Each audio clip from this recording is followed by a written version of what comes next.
الحمد لله رب العالمين الرحمن الرحيم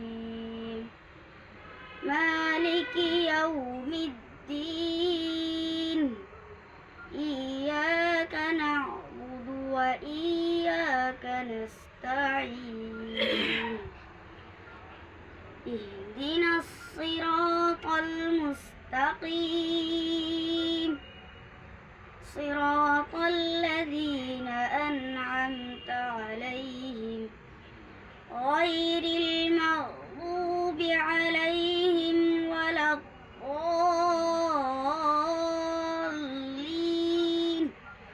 صدق الله العظيم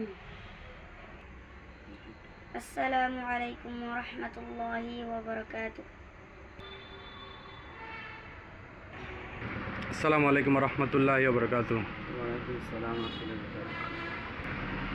জি হুজুর, এখন যে ছেলেটা কোরআন তেলাওয়াত করলো আমার সামনে, যেটা আমি দেখলাম, এটা তো আপনার মাদ্রাসার ছাত্র? জি, তো এটা কি এবজগানার ছাত্র না? ছাত্র। আচ্ছা আচ্ছা, তো পড়ালেখা নিয়ে বাচ্চাদের কি আসে বিষয়? আলহামদুলিল্লাহ আমাদের এখানে লেখাপড়ার মান খুবই ভালো ইনশাআল্লাহ। আলহামদুলিল্লাহ আমাদের লেখাপড়ার মান অবশ্যই ইনশাআল্লাহ খুবই ভালো। এখানে যে স্যারটা আমাদের এখানে এখন রংশে তেলাওয়াত করছে, এরকম আলহামদুলিল্লাহ আমাদের অনেক স্যার আছে, প্রায় অধিকাংশ স্যারেরা এরকমভাবে করতে পারে, আলহামদুলিল্লাহ বিশুদ্ধভাবে রংশে করতে পারে।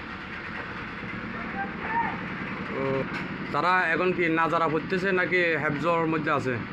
না, উনি যে স্যারটা এখানে রংশে তেলাওয়াত করছে উনি হেফজের ছাত্র আর কি। আচ্ছা আচ্ছা, নাজারা শেষ করে হেফজ? নাজারা শেষ করে হেফজ। মাশাআল্লাহ মাশাআল্লাহ, ছেলেটার বয়স অনুযায়ী যা বুঝলাম অনেক এগিয়ে আছে। আলহামদুলিল্লাহ। তো আপনাদের প্রতি দোয়া রইল, আপনারাও আমাদের জন্য দোয়া করবেন। পোলাপান যাতে বাচ্চারা যাতে ছোটো বয়সে, যেহেতু কোরআন হাফেজ বা মসজিদ মাদ্রাসা নিয়ে যখন একটা ছেলে থাকবে, যখন এর প্রাপ্ত বয়স হবে তখন আর দুনিয়াবি চিন্তা বাদ দিয়ে, হয়তো আমার যেটা চিন্তা ভাবনা আমার ভিতর থেকে যেটা আসছে সেটা নিয়ে বলতেছি আমি, দুনিয়াবি চিন্তা বাদ দিয়ে আল্লাহ রসুল নিয়ে এবং পরকাল নিয়েও চিন্তা করবে। তো এটার জন্য আপনারা দুনিয়াতেও পাবেন, আখিরাতেও পাবেন।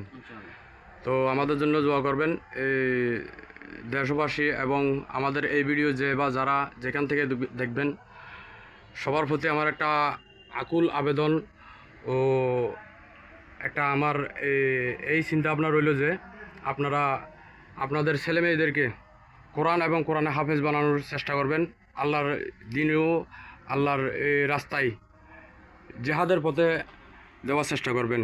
দুনিয়াবি চিন্তা করে কোনো কিছু করার চেষ্টা করার চাইতে দুনিয়া এবং আখেরাত দুটোটা নিয়ে কাজ করাটাই আমার মতে উত্তম। সবার প্রতি আন্তরিক ভালোবাসা রইল। আসসালামু আলাইকুম রহমতুল্লাহি ওয়া বারাকাতুহু।